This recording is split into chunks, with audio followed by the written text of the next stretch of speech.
Good evening, everyone. So good to see you all on this December night. So glad to be here in my cozy house versus out there because it is so foggy out here in Forestville. My name is Meg Brown, and I am going to be a host today. Um, we are missing Brandon, but he would say, I think you all know where the restroom is down the hall. He always had that little thing to say. So, well, it's December and I know everybody is busy and I'm sure we have some wonderful stories. So why don't we just go ahead and get started? And the first teller that we've got on our list is Vina. Vina has told us stories from time to time, and we're really happy that tonight she's going to share her latest one with us. Well, I'm going to start with a thank you to you, Vicky, and Katie for office hours because I had this kind of unformed story, and it was wonderful to tell the story to you two gals and get some pointers on how to tell it. I thoroughly recommend office hours if anybody else is thinking about telling who's not completely conversant in telling, which is me. So the porch floorboards were getting really hard. I was I laid down some pads on the floor and a sleeping bag and a comforter, so I was not cold. This was just 2 weeks ago, and so I was trying to sleep out there on the porch in front of the open house door. And my purpose out there was to keep critters from coming into my house with the exception of one critter. So that's the story here.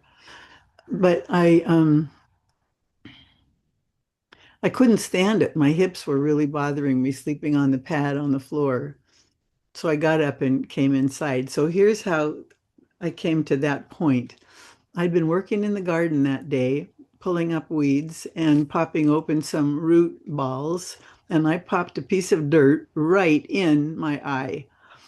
Oh my gosh, that hurts so much. And when you open the other eye to see where you're going to get in the house, that eye movement makes this eye move and it hurts all the worse. So I barely made it into the house, but I managed to get into the bathroom and use one of those little plastic eye cups and drench the eyeball with water. And that took care of some of the discomfort, but it didn't take care of all of it. So I went to lie down and give the eye a chance to clear itself, which it will do.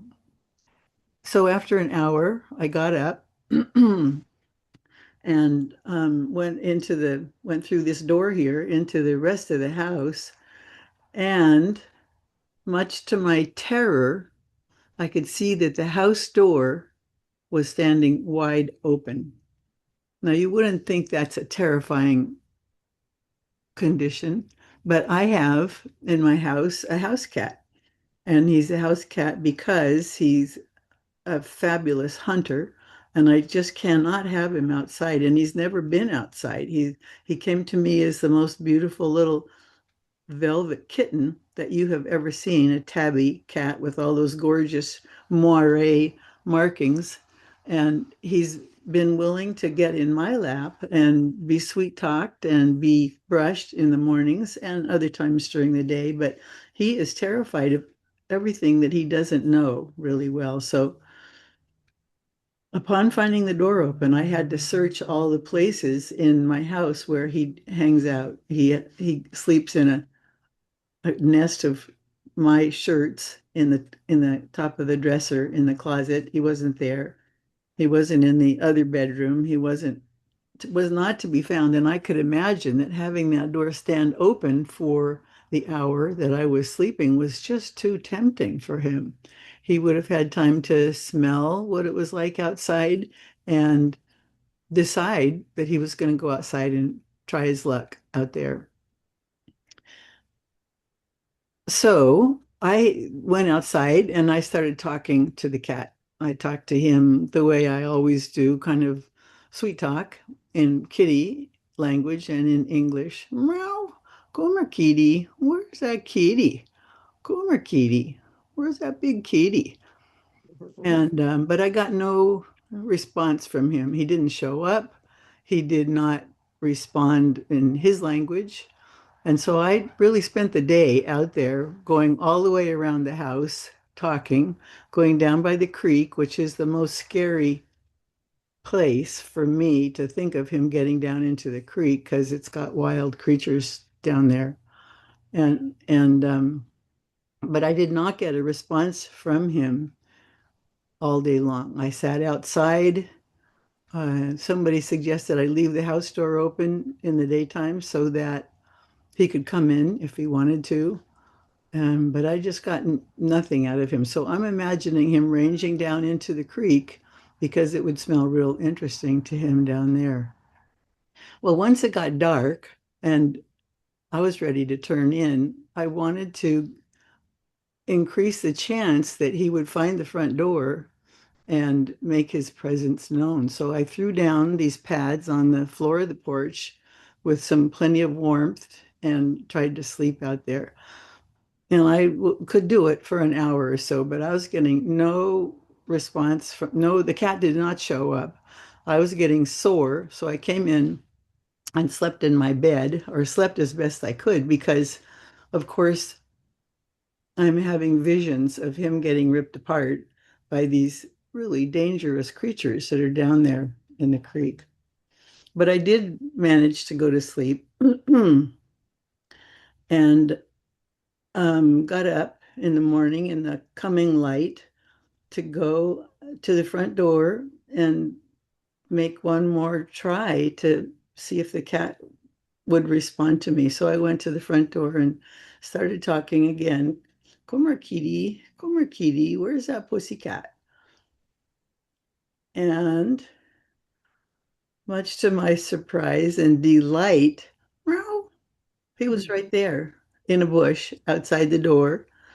And after a hesitation, because he's still that scared kitty, he came running right past me into the house. And within 10 minutes, when I finally could calm down and sit down in the chair where he always jumps up in my lap, he jumped right on my lap and was expecting to be cuddled and talked to and brushed like nothing had ever happened. So I can't tell you how delighted I am to have this companion kitty that I love dearly back in my lap in the morning and back talking to me during the day. And right now I hear him outside the door because he hears me talking to him. And he's saying, "Yeah, I'm right here. Let me in." That's my story. Yes. Oh, thank you. Love it. Love it. Yeah. Well, thank you, Vina. Oh, yes. He sounds like he had an adventure in the dark, and maybe he's not as scaredy as you think he is. It could be, yeah. Scared of people, right? Yeah, Yeah. yeah. I So think anybody who's owned knows how they can just kind of go off on their own. After all, Rudyard Kipling said that cats were themselves, and so they do what they do. That's wonderful. Thank you so much. thank you. Okay, well, that's a good start to our swap this evening. And I'm going to ask Rose to come on and tell us her story.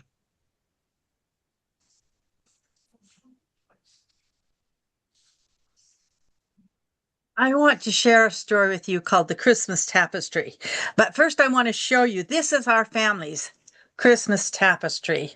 My daughter painted this beautiful scarf when she was in Germany. And it has all of our Christmas traditions, the nativity set, the stockings, the 12 days of Christmas caroling. It's all there. And she painted this lovely, lovely scarf that is our Christmas tradition, the Christmas tapestry, and it's in a book by Patricia Palico. Palico? Anyway, there's a picture book. And when I get through, I will show you the book. Jonathan Jefferson Weeks was not happy.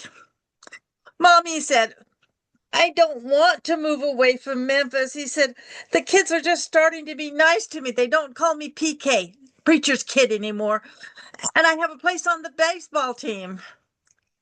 And his mother said, I know. She said, but we never know why things happen, but they happen for a reason. Well, when they got to Chicago, things were even worse than Jonathan thought. The church house had peeling paint. The picket fence in front of the house had boards that were broken and missing. There were weeds in the cracks in the sidewalk. Oh, and the parson's house next door was just as bad. Oh, his mother said, just wait, be patient. Your father is needed here, and by Christmas time, things will be well. Well, that summer, Jonathan and his sister Beth, they helped to paint the fence and the church, and they pulled weeds. They even had new friends that came and helped with the painting. And by fall, when it started to get chilly, things were looking pretty good outside, and they began working on the inside of the church.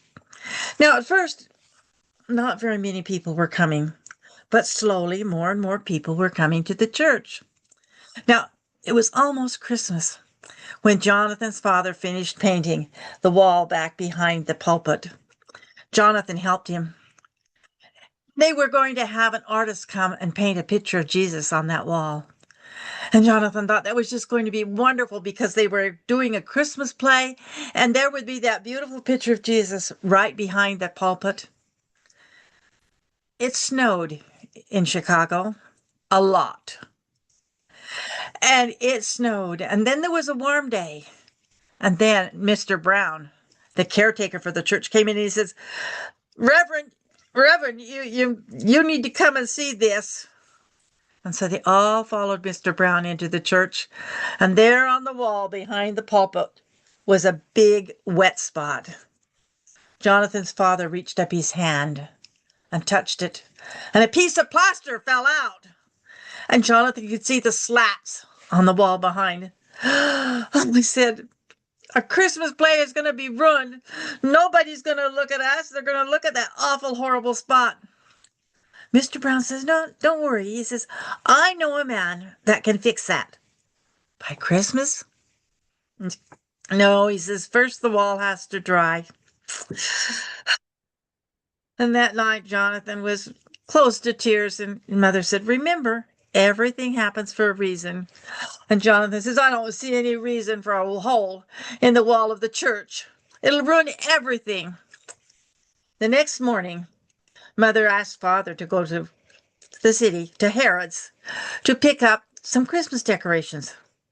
And Jonathan was to go with him. When they got out to the car, it wouldn't start.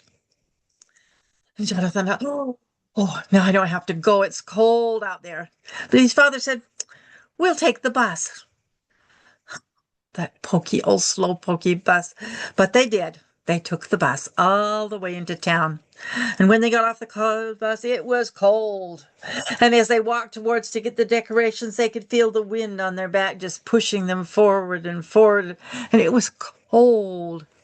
Well, they got the decorations, and now as they started coming back, sharp crystals of snow was being blown into their face, and they wrapped their scarves around their heads, his legs, and they pulled their scarves down and huddled down, and they ducked into an alleyway for shelter from the wind. Jonathan looked in the window. Oh, Dad, he says, look at that. He says, that red cloth, if it's big enough, it could cover the hole. His dad looked at that cloth and he said, it's beautiful. He says, it is beautiful, but I don't think we can afford it. But we'll go in and look. So they went inside, and the shopkeeper took that cloth out of the window and showed it to them. And he said, Jonathan looked at it, and there were flowers embroidered on it and all kinds of things, and it was beautiful. And the man said, Reverend, he says, I've had this cloth here for a year, and you're the first people who've asked to look at it. I'd be willing to sell it to you for $15. And that was exactly how much money Jonathan's father had in his pocket, and he said, "We'll take it." And the shopkeeper took it out and he wrapped it up, folded it, and wrapped it in brown paper and tied a string around it. And Jonathan hugged it to his chest as they went out the door.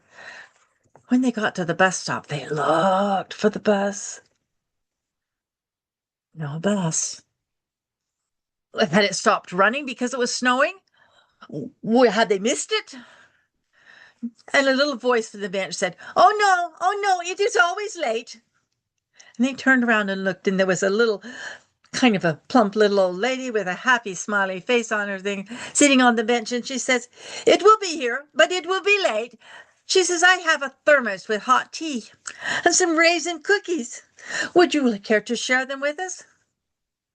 "We'd be honored," said Jonathan's father. And they sat down and they ate raisin cookies and shared the tea. And the bus did come. And the father said, "How far do you have to go?" "Well," she said, "first I take bus 53. That's this one.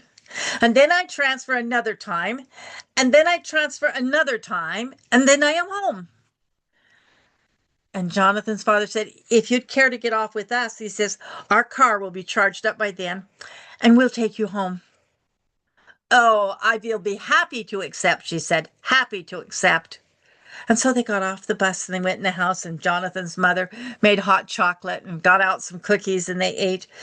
And Jonathan said, Could we go see if this cloth will cover the hole before we go?" So they went into the church, and Jonathan's father hung the cloth up, and it covered that hole perfectly. It was beautiful.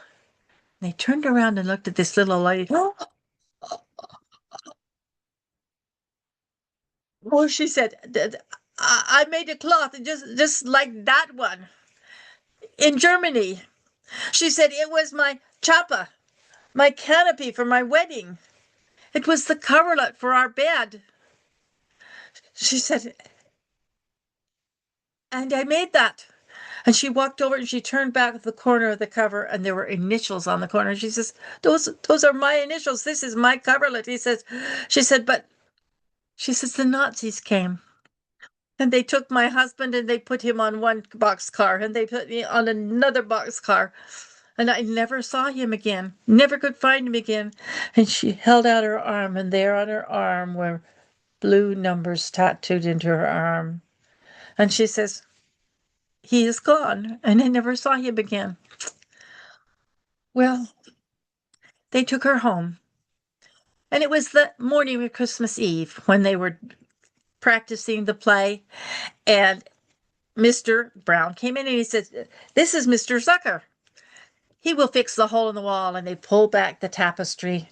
And Mr. Zucker looked at it and he said, "Oh, yeah, I can do this. I can fix it. First, you let the wall dry, and I will fix it, and it will be as good as new."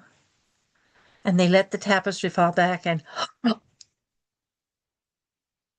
that looks like the one that my wife made in Germany. And Jonathan said, "And did she sew her initials in the corner?" And he turned back the corner of the tapestry, and there were the initials. And "Yeah," he said, "that is my wife's initials. Hannah Ruth Zucker.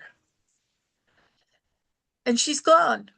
I never could find her after the war was over." And Jonathan said, "No, he's not. We know where she is. She's alive." And they bundled into the car, the whole family, and they drove with their precious cargo as fast as they could go. And they stopped inside in front of the big brick building with 3 stories high. And Mr. Zucker got out and he walked up 1, 2, 3 flights of stairs and paused on the door. And he knocked on the door, and the door opened, and she was puzzled. "My Herman," she said, "my Herman." And they hugged each other, and it was the cry of joy. And Jonathan's father said, "Would you like to come back to our celebration?" "Oh, no, no, no," he said. "We have our own celebration. We have our lights, but thank you." And that night, as Jonathan was in bed and talking to his mother, he said, "The play was perfect.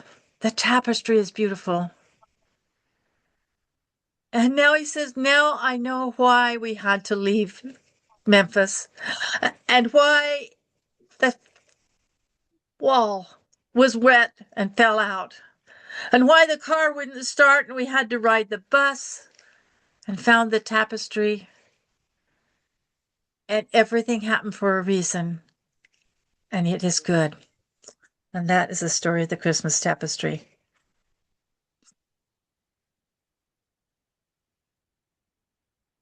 That was a beautiful story, Rose, and so well told. So many details. You just got the pictures in your mind about what was going on. And the sweet little boy who, he just had faith that his father was right, that everything would turn out well.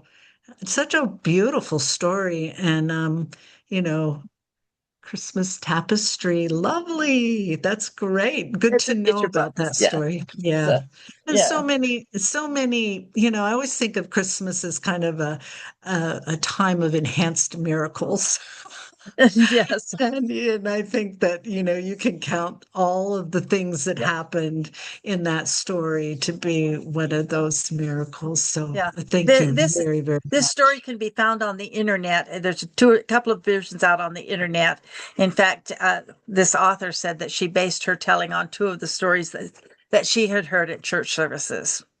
So, Wow, that was just lovely. Really, really heart touching. So perfect yeah. for the Thank season. you. Thank you so much. Thank you. Okay, wow. We've got two good stories under our belts. And now we are going to call Laura up to tell her story. Laura, go ahead. Okay. Hi. It's great to see everybody. My story takes place in Chicago too. That's where I grew up, and it's from my childhood. When I was thinking about telling a story, I didn't think I had a personal story to tell. I told a personal story last year, and I thought, well, that's the only one, related to Christmas that I have. And then that was last week, and then the ideas started coming to me, and I got this story. So, when I was small, the idea of writing a letter to Santa Claus, or even whispering with my sisters what we might want for Christmas, was like a foreign concept. But it didn't really matter because there was so much else about the season to enjoy. The first thing was that we had 2 weeks off from school, 2 whole weeks. That alone was a godsend. And then, since we were unaware at the time of how irritating it can be for people who don't celebrate Christmas to have all this hoopla and things going on, all the trappings of Christmas around him. I knew nothing about that. I just was thoroughly enthralled with hearing carols everywhere.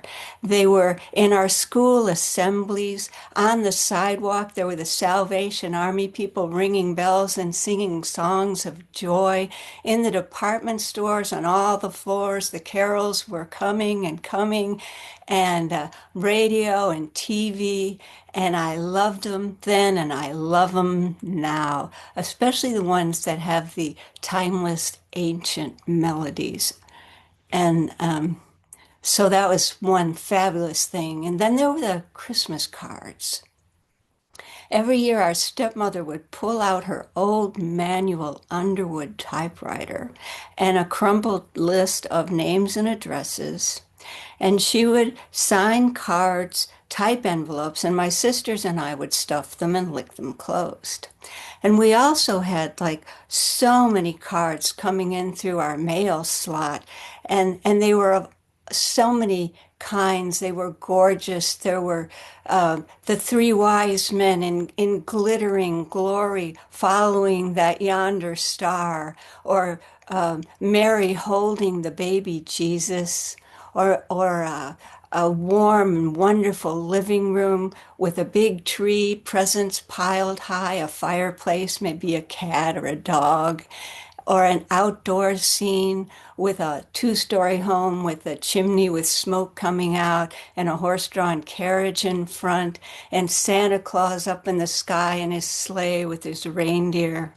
And there was snow, snow, snow all around.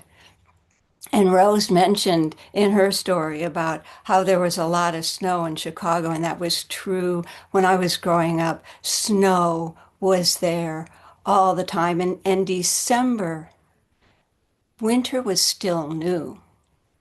And so we hadn't experienced the bitterness of the thermometer hovering day after day just above and below zero in January, or those dark, brutal nights of February just closing in endlessly, or that gray slush in March slushing up all the sides of the roads. In December, winter was glowing with love. And then there was also the smell of cookies baking and little presents going back and forth with the neighbors. Everybody had a specialty. There were some fruit cakes and other things, lots of things. And so with all this going on, plus the decorations, it was like easy to forget all about this gift thing. Now, which isn't to say that my sisters and I didn't receive any presents, because we did. But since we weren't actually allowed to ask for anything, our parents had no idea what we might be longing for. So we would typically get three of the same thing, like maybe headbands, only in different colors so we could tell them apart. Nothing really memorable. But there was one gift that was so shocking to me, I could never forget it. Like one Christmas, I got this bride doll. It was huge. I was 7 years old and standing, it came up almost to my shoulder. All white, white dress, white veil, silver tiara, white shoes. And my sisters and I just gaped at this thing because long ago, when our stepmother was watching us, not long after our mother's death, we were 3, 4, and 5, and we were playing with dolls. And our dolls were not dressed because we, the doctors, were examining them. Now, this is perfectly ordinary preschool play. And it was particularly ordinary for us because our mother's father, our grandpa O'Neill, was a real doctor. And before our mother's death, we enjoyed spending these like golden afternoons with him. And we picked up little things like, oh, you can take a pulse like this, and you can have somebody like stick out their tongue and go, ah, and try and stick one of those depressors on their tongue. And so we were just normal children doing what normal children do, but our stepmother happened upon us and she was outraged. She flipped out. "You're monsters," she said. And she snatched our toys and told us we could never play with dolls again. And so we didn't.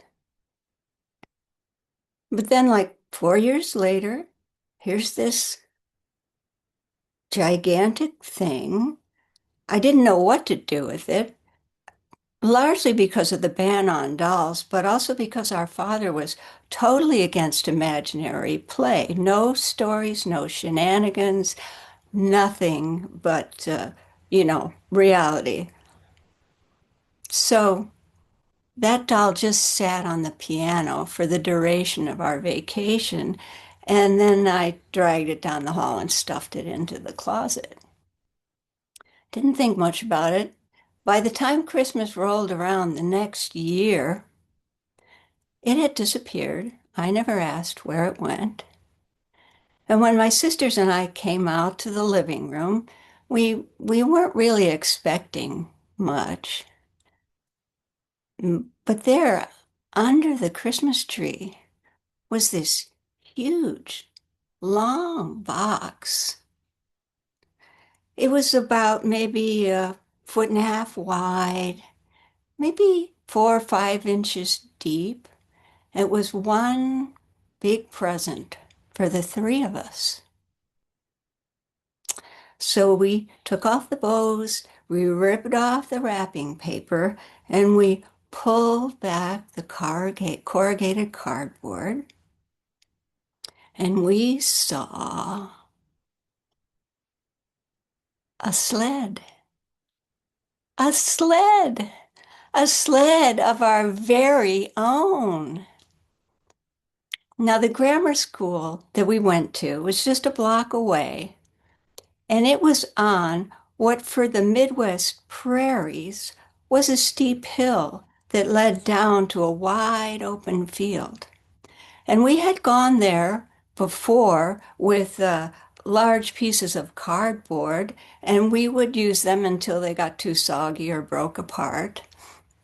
And then sometimes friends from school would offer to share their sleds with us, but somehow we could never quite bring ourselves to accept, and we would skedaddle and get home fast. But now, here was a sled, and I had never, ever in my life wished for anything as grand. It had light wood, varnished, and red lines curving along the sides, and slick, gleaming black rungs. And then that evening, snow began to fall. And I went and I looked out the window, and there was a street light at the edge of our yard. So the flakes were just gleaming in the glow of that street light. And that in itself was just magical. But it also meant that the next day would be a good sledding day. And so knowing that, it was just really, really hard to sit still or even to sleep. And so the next morning, the three of us got dressed in layer after layer after layer of cotton and flannel and wool and corduroy and rubber, and we set off. And we tried going down all three of us together, but the last one who squeezed on, which was me, I shortly bounced off the rear end of the sled. And so we realized we couldn't do it three together. So we would take turns going down singly on our tummies or two at a time sitting up. And we went up and down, over and over, and laughing and having fun with all the other children, just having such a great time. And we fit in. We fit in. And at the end of that day, we came home and we were soaked through and through, but we were so glowing from inside, warm through and through.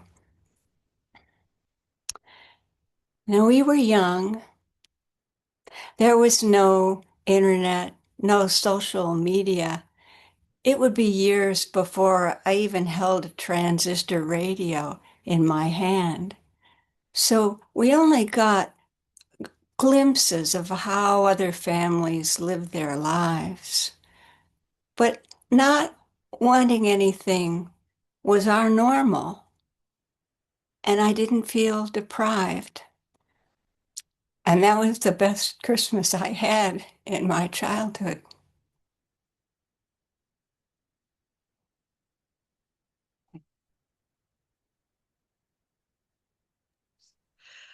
Laura, that whole story was a beautiful Christmas card.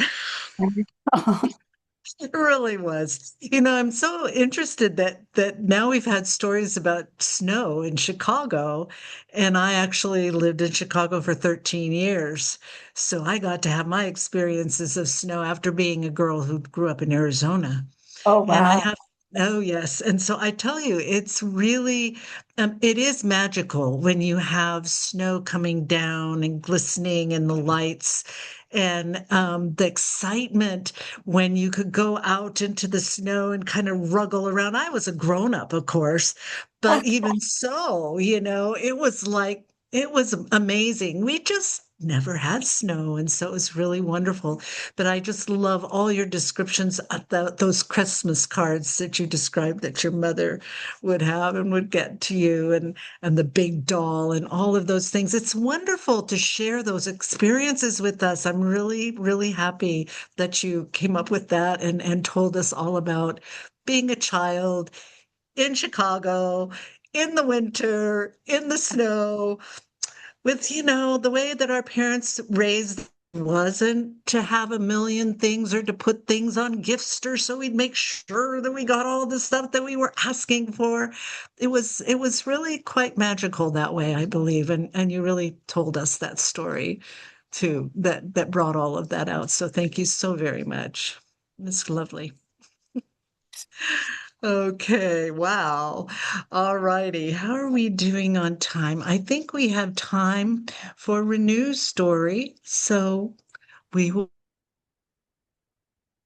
renew. Yes, thank you, Meg. Well, mine is not a Christmas story. Mine is a Japanese folktale, and I just found the outline on the net, and I just adapted it. So here's the story. A long time ago in Japan, there was an emperor who loved the sport of wrestling. He loved to watch it. Once upon a time, when he was young, he had been a very, very strong wrestler. But now all he wanted to do was watch other people wrestle and defeat one another. He was not a very kind emperor.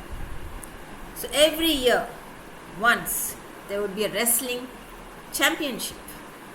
He would sit up high on his balcony, and down below was a huge arena where young men from all over Japan would come, and each one would fight the other, and finally, at the end of it, one of them would be chosen as the winner, and he would get a bag of gold coins.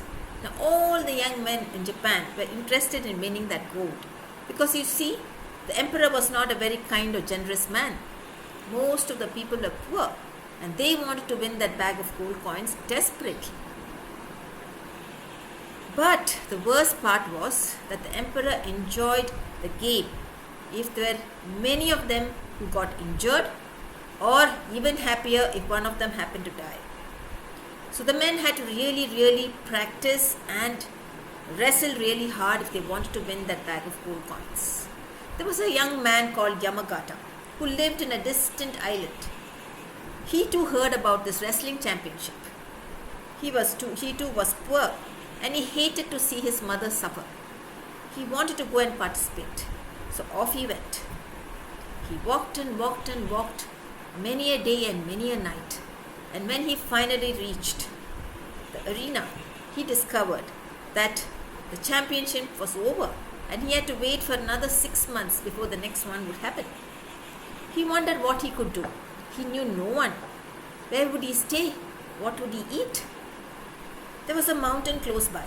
He decided to climb up that mountain and see what he could do there. So he started climbing. And as he climbed, he saw that just ahead of him was a young girl. She was carrying a pot of water, holding it just with one hand, and the other was swinging around. He decided to play a trick on her. He started walking really quietly, closer and closer, and he put out his hand to tickle her, when all of a sudden her arm came down and clamped his hand tight to her body. He tried and tried and tried to pull his hand away, but it wouldn't budge. She seemed to be really strong. But when he had looked at her, he had thought that she was very thin, and she didn't look like the type who would be strong. Let me go, he shouted. But there was no sound, nothing at all from her. She continued to climb, and soon they reached a level place. There was a nice little house there, and coming out of that house was an old woman. She was carrying this huge oven. It looked really heavy, But she was carrying it like, it was nothing much. She came and set it down, and then she said, "Oh, Hiroko, you brought a visitor?" Hiroko said, "Oh, this man, he was trying to act funny with me and I brought him here." She had finally let go of Yamagata. Yamagata looked at both of them, and then he looked up. Coming down from the mountain further up was another woman, even older, and she was carrying a cow in her arms. "Oh, Grandma, why are you carrying that cow?" asked Hiroko. "Well, she couldn't walk, she's hurt her leg, so I decided to bring her down. But the way that old woman was carrying the cow was like it was just a small puppy." She came down and set the cow down. Now Yamagata was really, really curious. How did these women become so strong? And none of them were big or muscular. Before he could ask any questions, Hiroko smiled at him and said, "Well, you are a visitor. Why don't you sit down and have a cup of tea with us?" "Ma, Grandma, shall we entertain this man?" "Yes, yes," they said. And they sat down to have a cup of tea together. And then, as Yamagata watched, they started to wrestle, the three of them. They threw each other up, but each time they caught and then set them down. It was so beautiful to watch. Yamagata was astounded. How did they manage to do that? Then he said to them, "Please, please, please, teach me how to wrestle. Please, I've come to wrestle so that I can win that bag of gold coins. Please."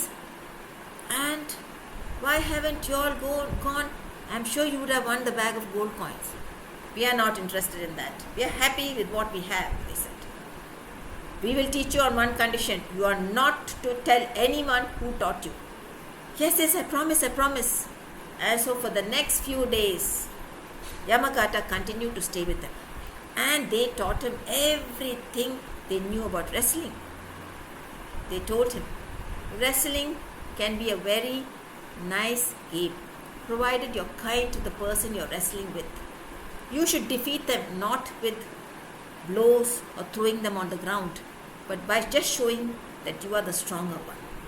And so they taught him every little thing. Now he too could wrestle, he could push and he could carry things much, much heavier than him. Finally the day came when he had to go down that mountain again back to the arena. He went down and down and down, and when he reached the arena, he found that the whole place was crowded. The people had come to watch, the young men who had come to wrestle, and soon the game started. And what really shocked Yamagata, and what he didn't like at all, was that the wrestling was such a furious and tough and very nasty, violent match. Every time two men start to wrestle, either one of them would get killed or one of them would be so injured couldn't even stand up. And so it went on, and Yamagata was so angry. He didn't want this to happen, but he had come to wrestle. Finally it was his turn. There were two more young men standing. One of them came up. Yamagata wrestled with him, but to everyone's surprise, he defeated the man without hurting a hair on his head. The other young man came forward, and the same thing happened. Everybody was shocked, and the emperor was not happy at all. He said, "Who's this?"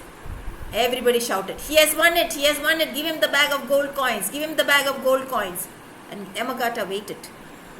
"I don't think he deserves it. He has not fought fairly. He should have defeated them by throwing them on the ground."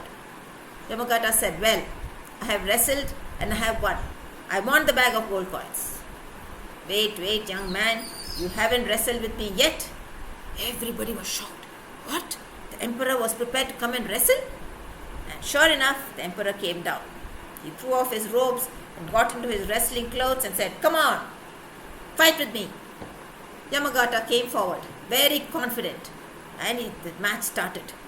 He kept lifting up the emperor. Everybody thought he would throw him down to the ground and smash him to bits, but he didn't.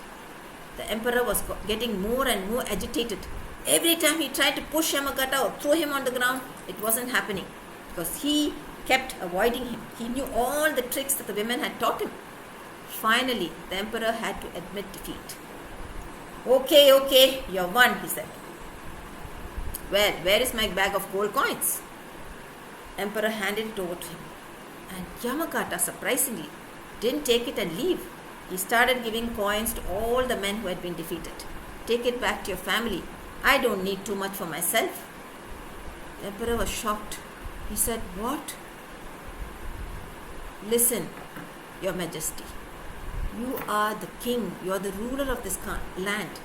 And you are so cruel. You want people to kill each other? Don't you have any heart within you?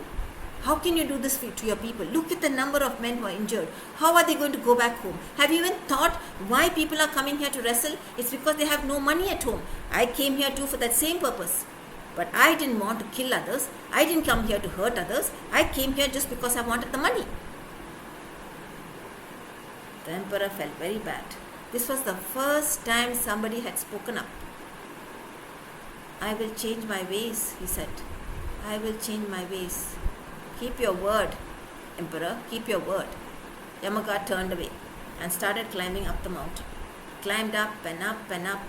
And when he saw the three women, Yuko, Noriko, and Hiroko, he said, "This money belongs to you.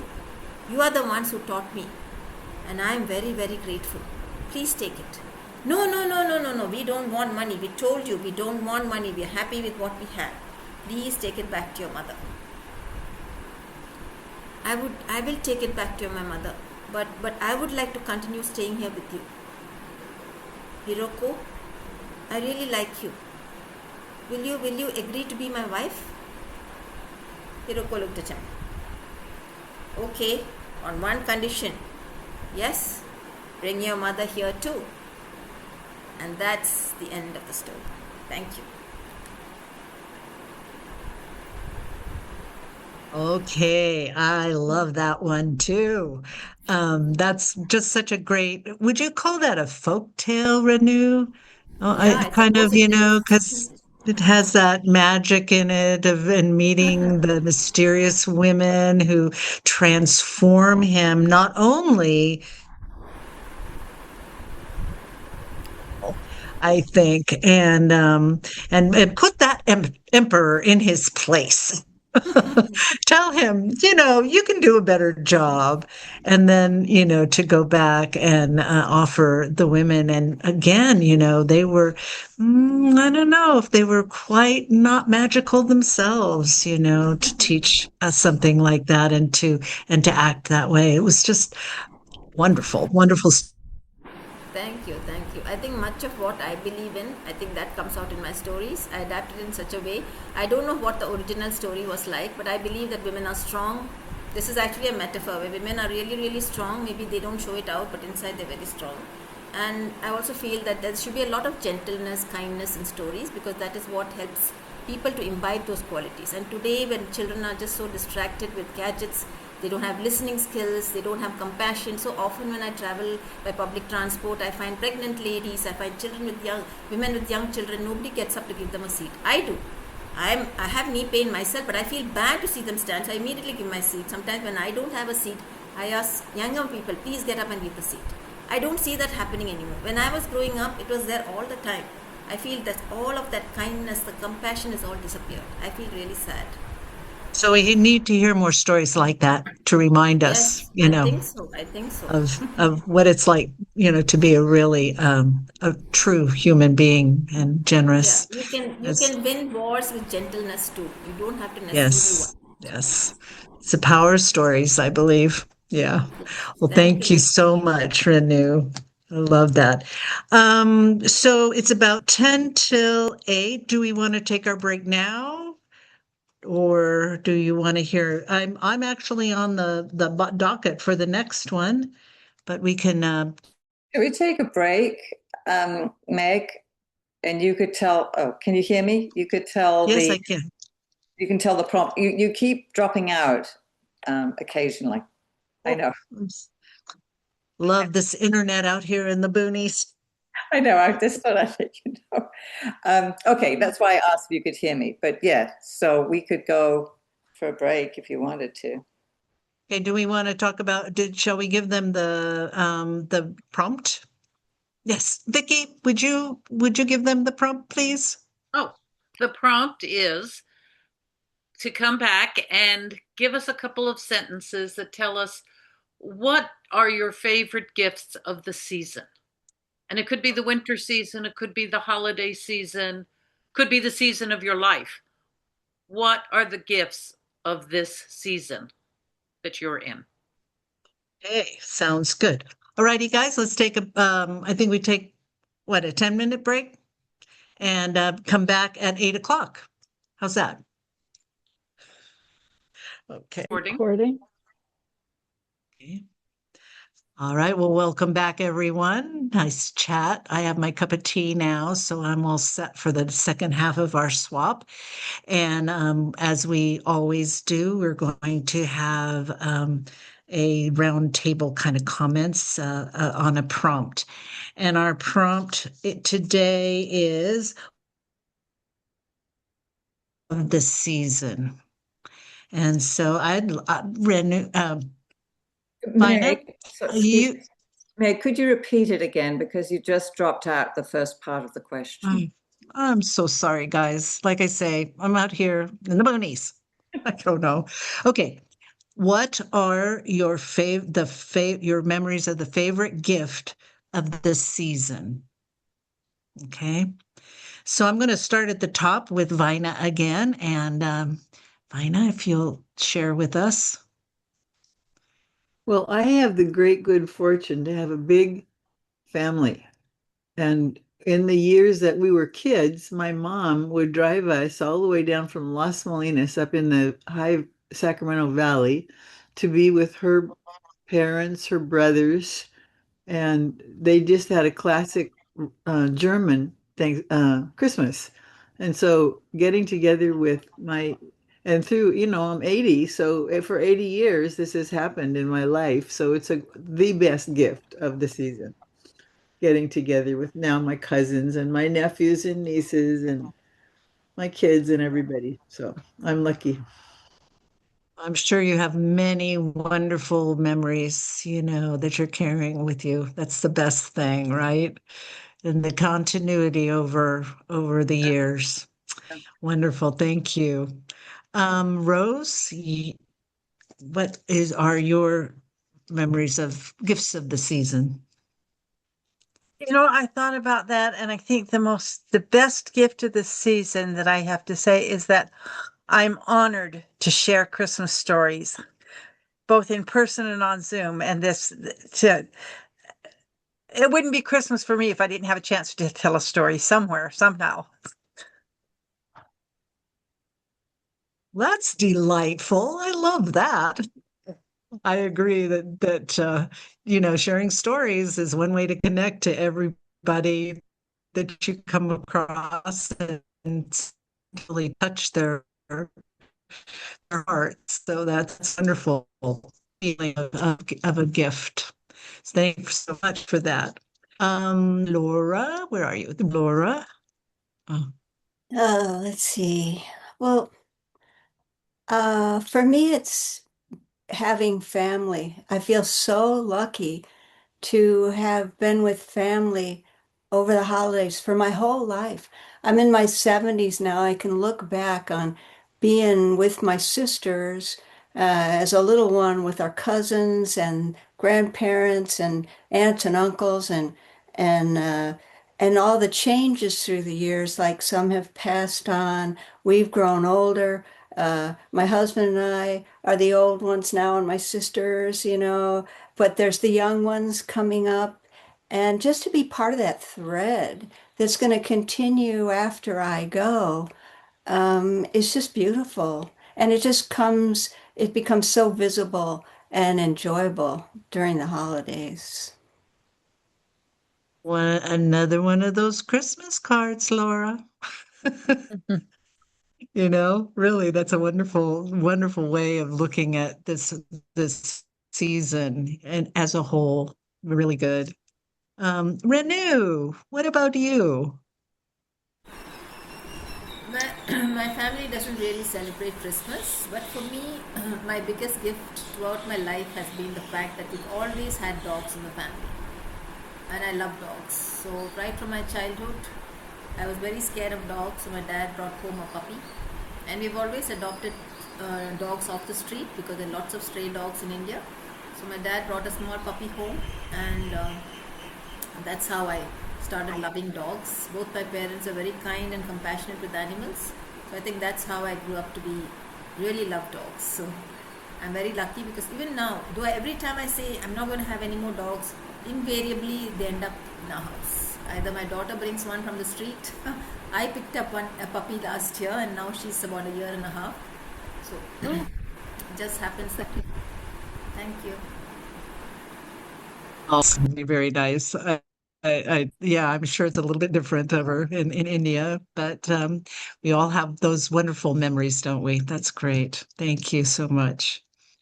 Um, I'm going to go over to Sharon. Sharon, what do you think? For me, this time of year is the music, and I was thinking the biggest gift for me now is the internet because I can sing along with all of the singers that I like. I can sing with the Tabernacle Choir. I can sing at the top of my lungs, and nobody hears me but me, and it's just wonderful. So that's what I love. Music is such a big part of this season, I think. There's just something about it that brings us back to our childhood, in many cases. And like you say, there's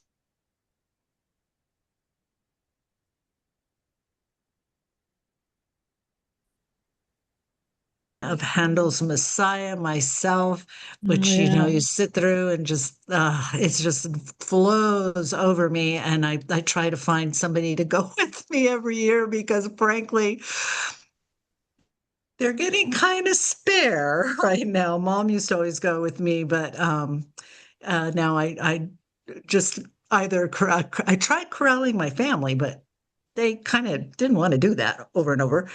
And I can do it over and over. I'm not sure how many of them are going to stick with me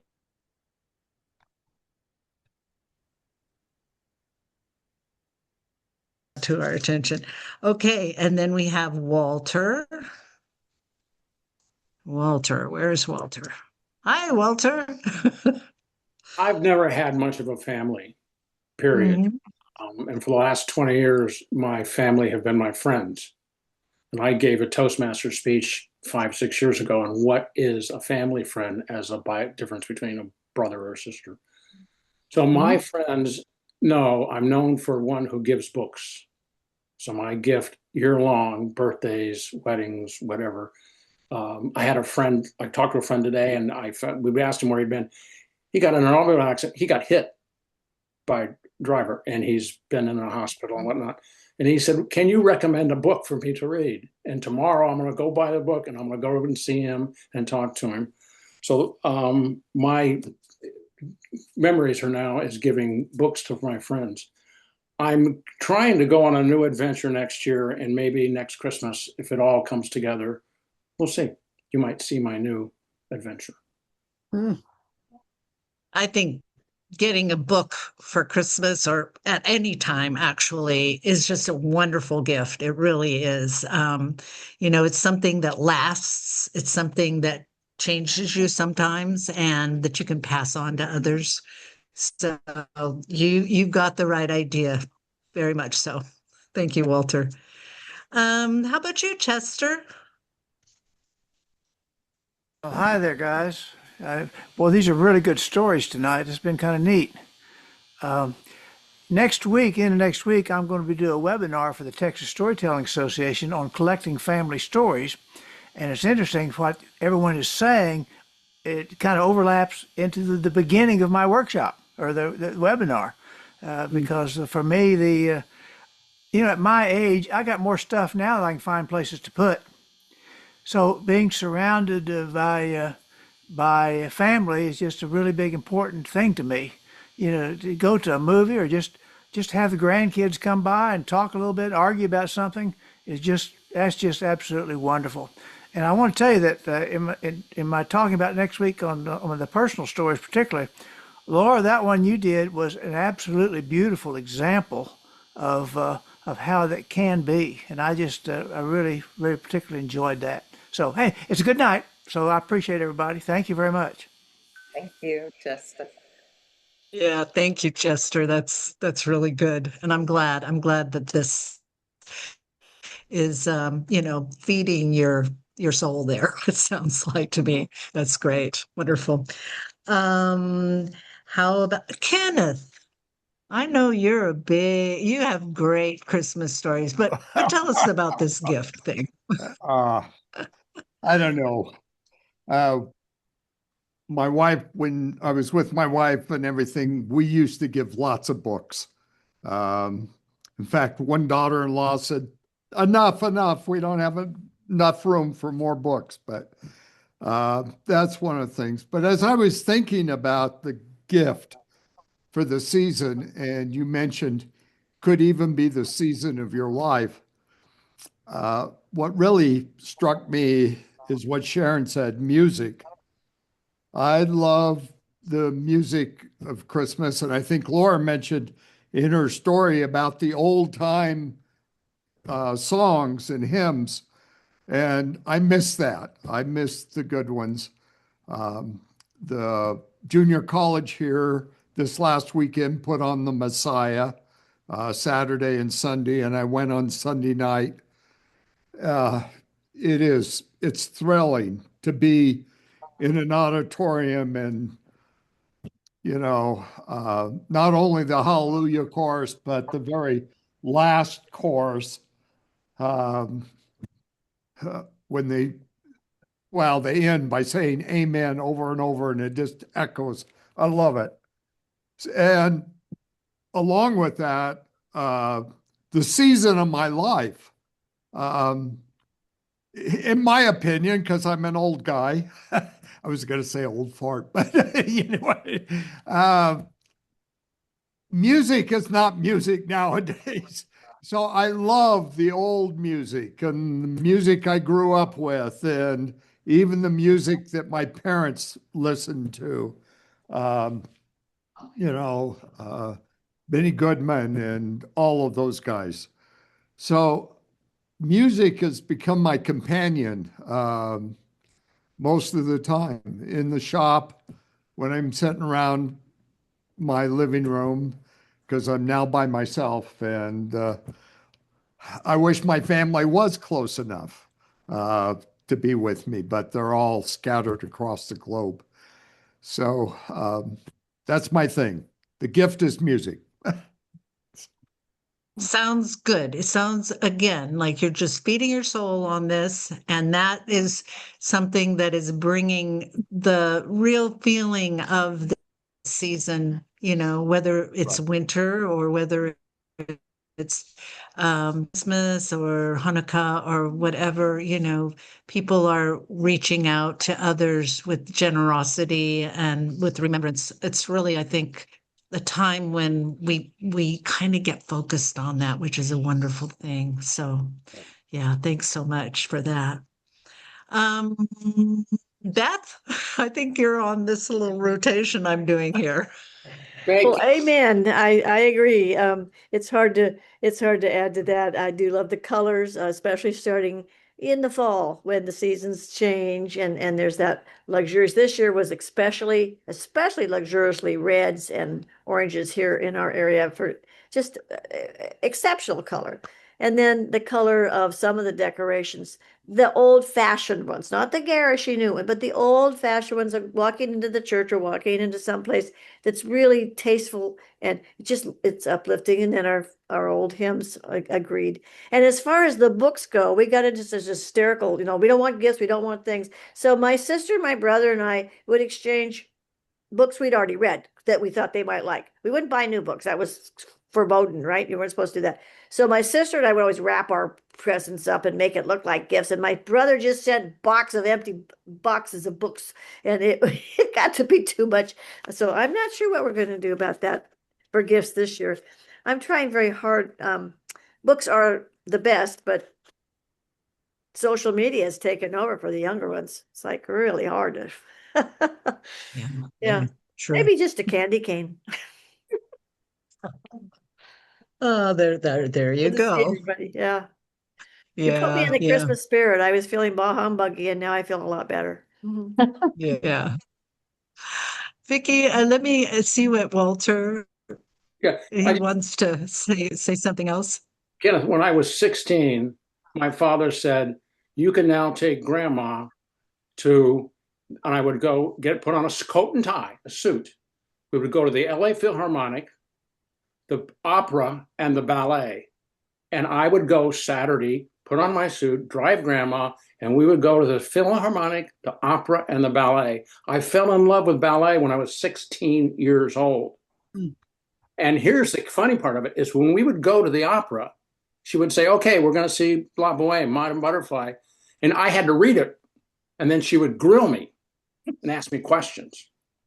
And then she would say, "Well, I was here." She used to travel a lot, traveled. And so I got an education on music 16, 17, and 18. And I missed that about that. When I was at Universal Studios, I met this lady in a meeting and she said, "I can never find a guy to go to the ballet with me." And she had season tickets for the Joffrey.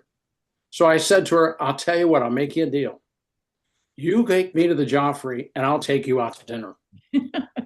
And she said, "Okay." And for 3 years, we would go to the Joffrey and we would go, she would buy the ticket. And I knew how much the tickets cost. So I would go and buy her a dinner that was equal to the tickets. Mhm. I mean, we wouldn't go to McDonald's, but we would go. And so I spent 3 years with her. That was 40 years ago. But so Wow. I have a deep love for that world of music. And when I was in Moscow, went to the Bolshoi in Moscow. And when I was in Paris, on Saturdays, you could go to Notre Dame Cathedral and there were organ concerts for free. Mm. Walk in and sit down and listen to an organ concert, and they would crank that puppy up. And you would think they were going to blow the windows out. Sorry, I didn't mean to digress, but he was talking about music, and it brought back a wonderful memory. So I wanted to share it, and I apologize if I interrupted her too. That's okay. I think Vicky understands. And I have to say, I agree. I think there's just something magical about all those arts that I just hope they keep going forever. So, Vicky, So, what I about you? I just have to comment that on books, I actually for years have bought a book for myself, wrapped it up, and put it under the tree for me, the book I want. And secondly, if you are in the area, and some of you are, the Sing Along Messiah is this Saturday in our church, in the Methodist Church in Sebastopol. And it's been there for 30 some years. And I'm going to be there at the door. So y'all come on and sing. But I just wanted to say that I think one of my favorite gifts of the season is actually, I love the holidays, but it's the quiet. It's the stillness of January and February, the long, soft shadows, the quiet, and that I get to feel myself. I get to be alone. I don't have to look at my watch. I can just stand there and look at the trees. I can go for a walk and be quiet, totally quiet. And that's, to me, is one of the gifts of winter, is a stillness and a peace. So, Have you ever lived in snow? yep. Oh yeah. Love it. And snow is so quiet, it's not like rain at all. It doesn't come down, it's just like soft, slow, quiet. Beautiful. That's lovely. Yeah. Katie, I didn't forget you. Okay, good. Thank you. Katie. I love winter because I love the cold and I love the rain and I love the snow. And I think one of the reasons I love it so much, I actually physically like the coldness. When I used to go horseback riding and we'd go, because it got dark in England so early, you couldn't be out for very long. But when you'd come back, of course, you'd be wet and cold. You had to look after the horse. You had to brush them down and feed them and all that. But then you could go inside and have a cup of tea. So I think it is the being out in the cold and then the coming back into the warmth. but when you're outside in the cold, it's really quiet. And I think this is where so much of the Eduardo stories, this is where they all began in my childhood, that I'm actually digging back into those memories. So this is one of my favorite times of year. Yeah, I love it. Yeah, yeah. Sounds beautiful. Riding horses in the snow. My goodness. Oh, Oh, that's a dream. very rarely in the snow in England, but in the rain. Oh, that's so funny because reading the books and stories from the English, literature, I always think you guys have snow, Well, they but do maybe in not some so places. much.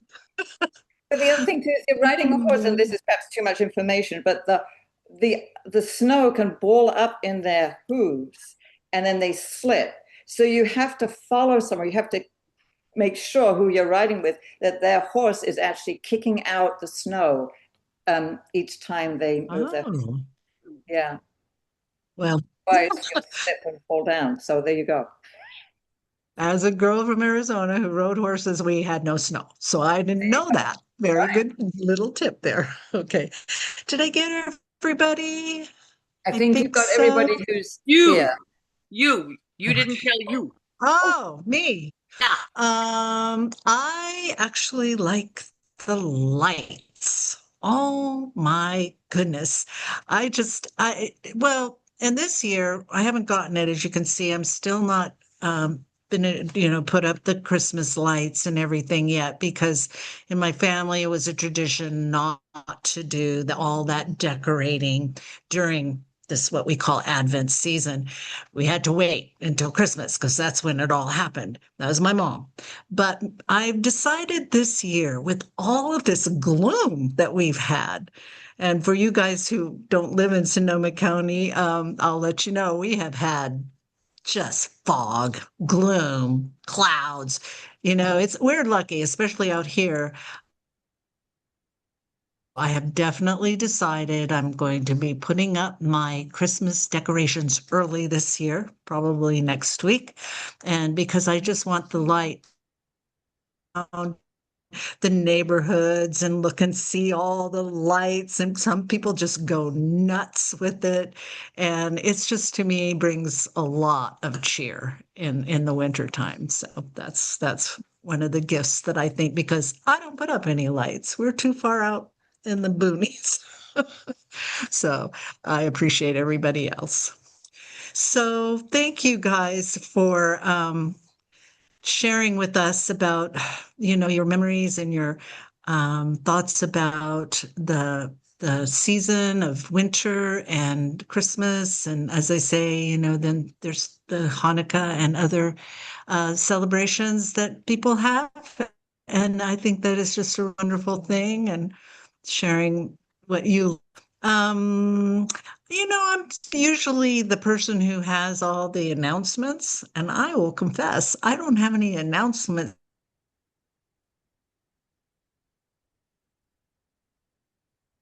for us here and perhaps really out there, in Utah and in Oklahoma and in places.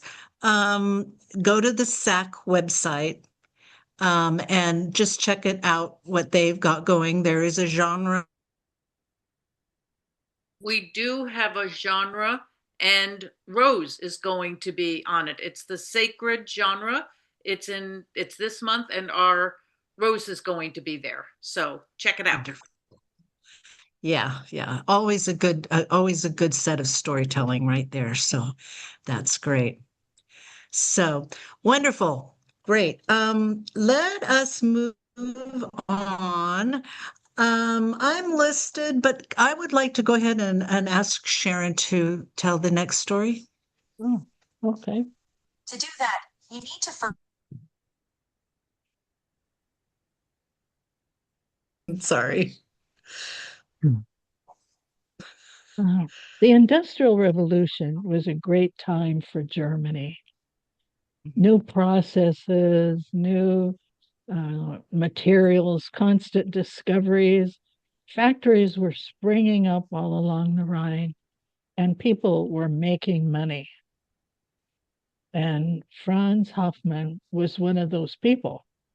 The ground had just been broken for his third factory, and he was already a wealthy man. But things were not going that well in Poland next door. The government was shaky, the economy was unstable, and as a result, Polish workers were flooding into Germany looking for jobs. And one of those was Pedro Lubanovsky, who found a job in one of Mr. Hoffman's factories. And he soon had enough money to rent a little place and to send for his wife and daughters in Poland. And things were going very well for Mr. Dubanovsky. But one morning, as he was walking to work, a roof tile broke loose from a building high above him and fell and hit him squarely on the head. So 15 minutes after he left home to go to work, his neighbors carried him back home, alive but unconscious, and he had a long recovery ahead of him. So his wife, Maria, had to find a way to put food on the table, and she went to work as a laundress. Now, in the Hoffman home, young Nicholas Hoffman was watching out the window at night, and he saw that there might be enough snow to make a decent snowman. And he went out to try to see if he could. And while he was out there trying to gather enough snow to make a snowman, he heard a voice. And the voice was singing a Christmas carol. Not a happy one, but one of the sad, lonely Christmas carols. Come, O come, Emmanuel, and ransom captive Israel. And he was so taken with that voice that he followed it to see where it came from. And it led him to the stairs going down to the basement under his house, where the laundry room was. And so he went on down. And he met Maria Dubanovsky, who was down there washing clothes, and she let him turn the grinder on the wringer. And so they kind of became friends while he was down there working along with her. Meantime, Mrs. Hoffman upstairs looked out the window and realized that young Nicholas was nowhere near that snowman. And so she threw on a cloak and went out to see where the child had gone.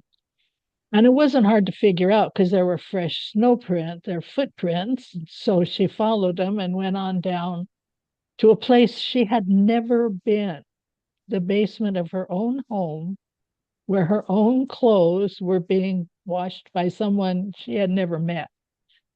And as they talked, Marie explained to her her situation. And Mrs. Hoffman said, that is terrible.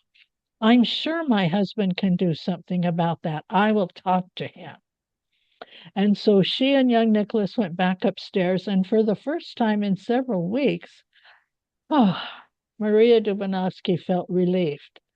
Someone who could do something about it knew their situation. But the next morning came about, and Mrs. Hoffman had many things to do.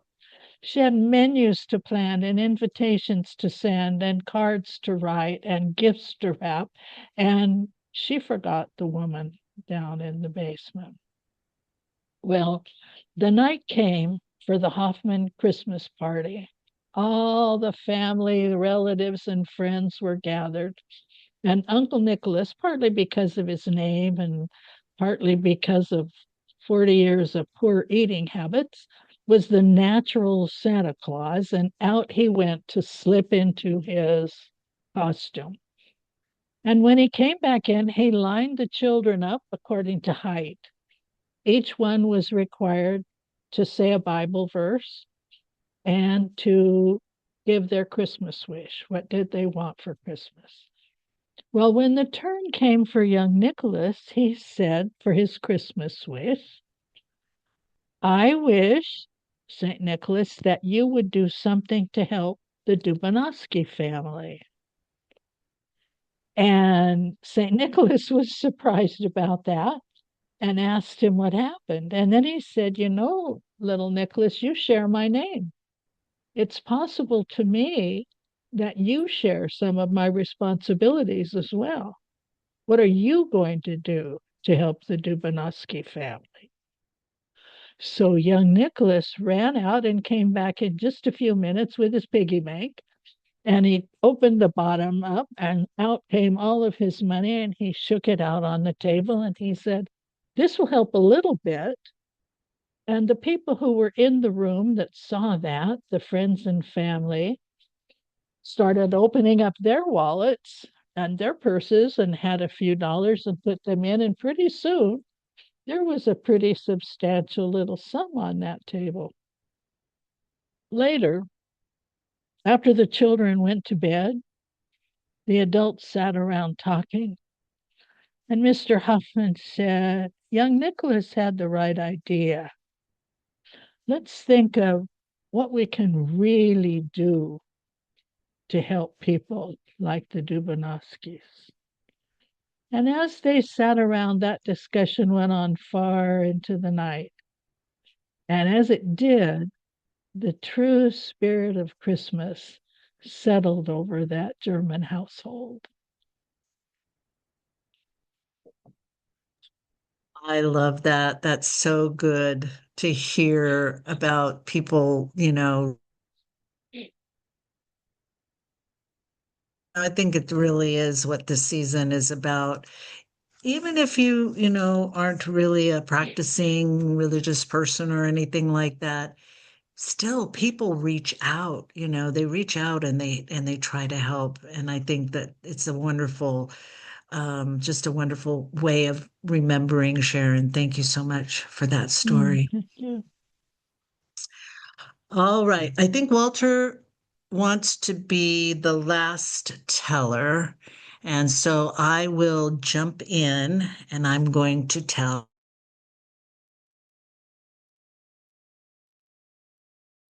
that. But this is one of those folk tales from Norway. Actually, Norway and Finland, I believe this story came from. And it's called Who's That Knocking on Christmas Eve? Well, in the far north of Norway, it gets very cold. There's so much snow. And the boy was coming down out of the mountains with his snow bear on his way to Oslo. He was cold and hungry, and it was getting to be dusk and dark. Sitting in the field, and he could see that it was a cozy place, and the smoke was rising up from its chimney.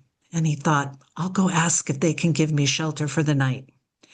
And so he went, and knockety knock, knock, knock, knock. He knocked on the door. Well, inside the cabin was a girl who lived there with her father, who was a hunter.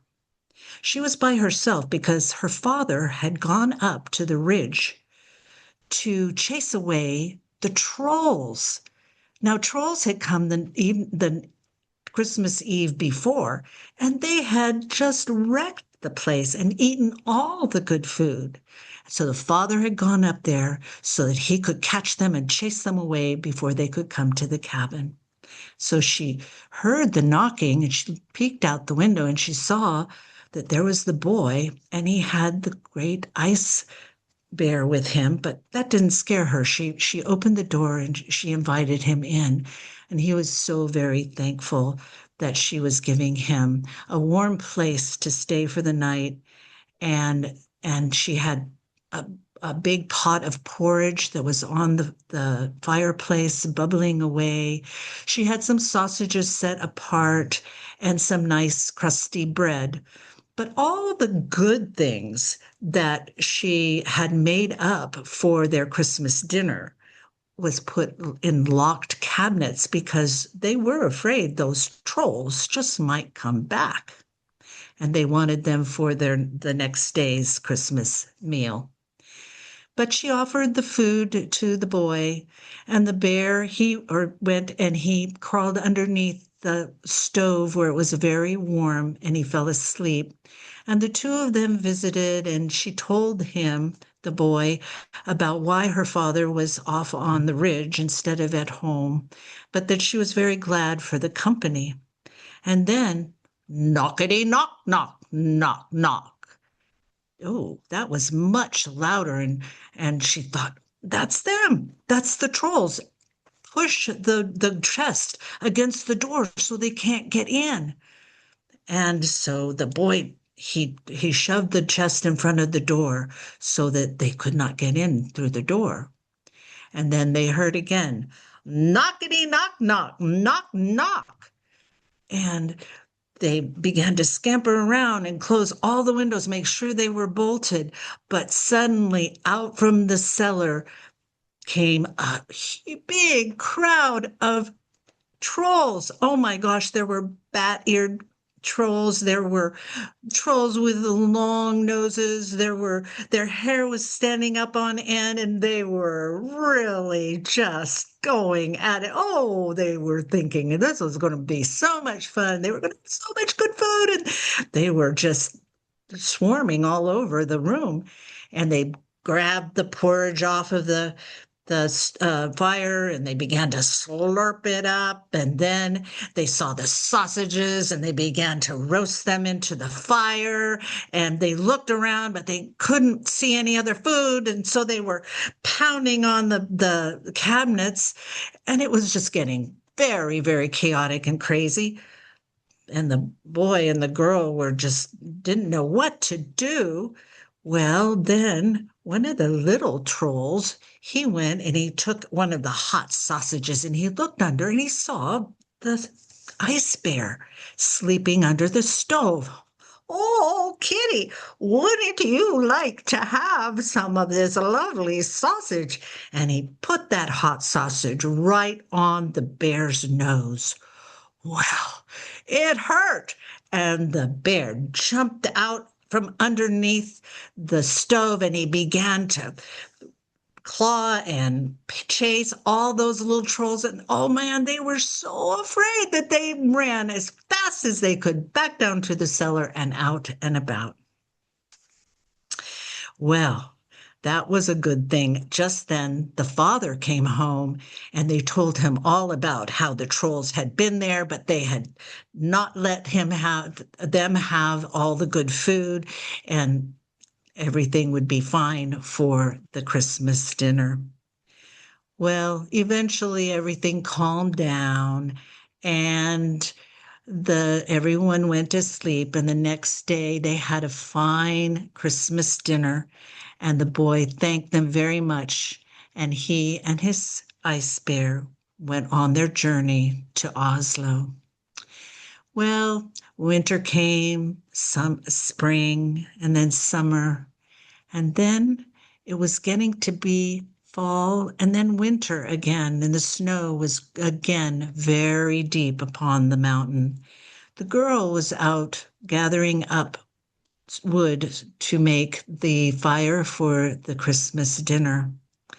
And all of a sudden, a little troll just jumped out of one of the snowbanks. Hello, do you still have that kitty that you had last year? And the girl said, that kitty is now a big cat, and she has 7 kitties of her own.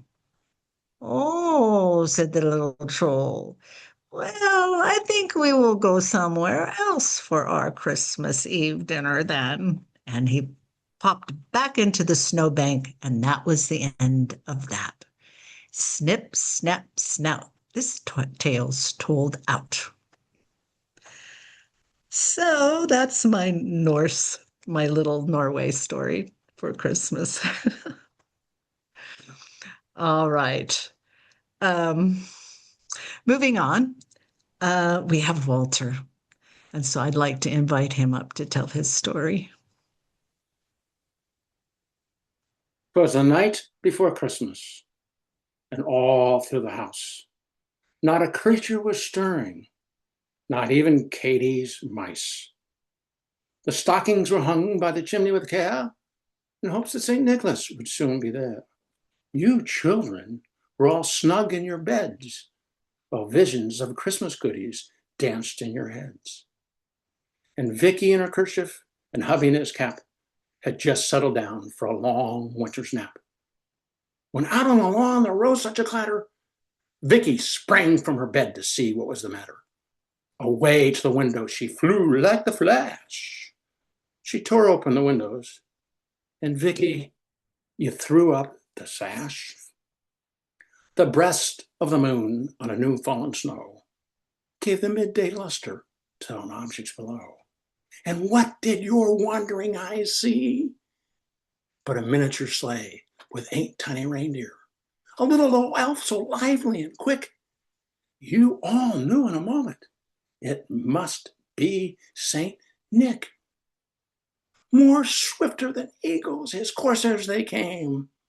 He whistled and he shouted, and he called them by name.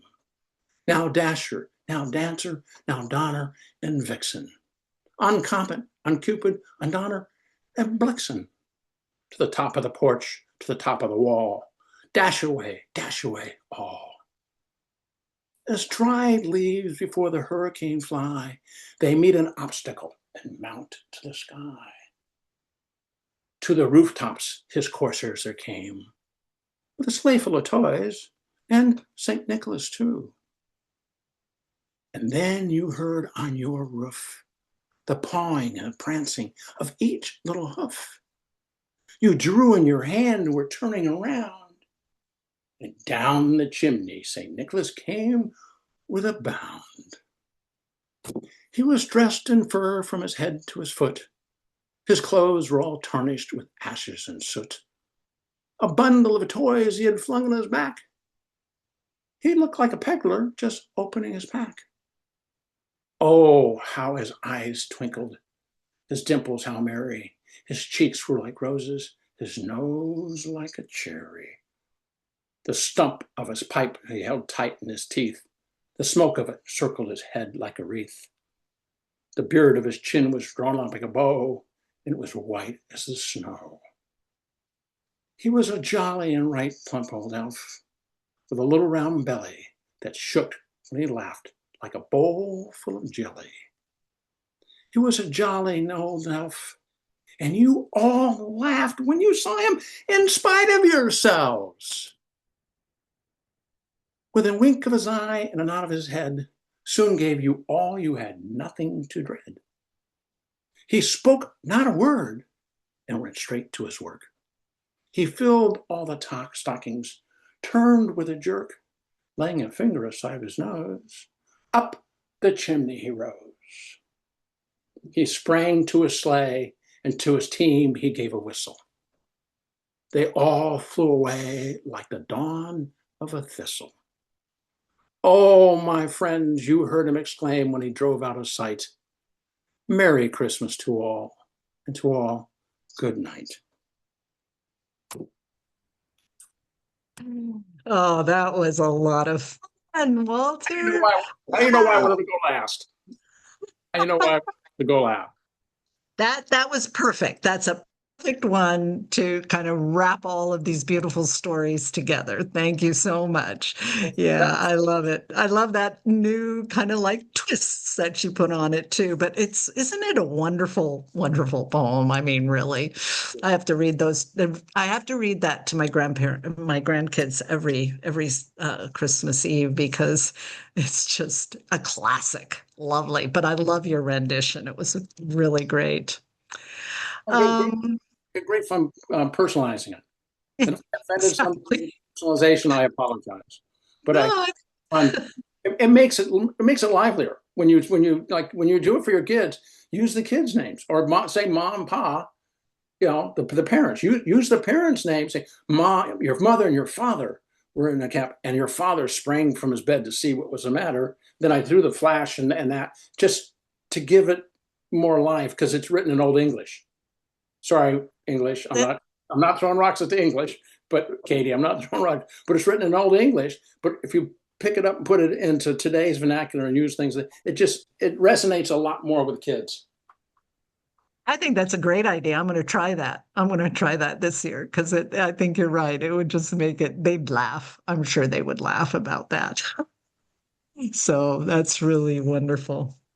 I think that is all that I have on my roster today, guys. And I'd really like to thank everybody for their wonderful stories and heartfelt and fun and, generous giving.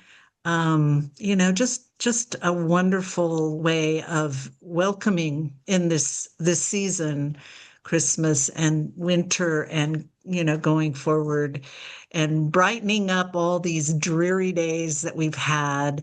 And I hope yours are more sunny and beautiful, and that your whole season is wonderful until we meet again next January in the new year. Yeah, I think we've had a great fun time tonight, and I want to thank you all for letting me be your host and having fun with that too. So that's pretty much it, guys. Bye. Thank you, Meg.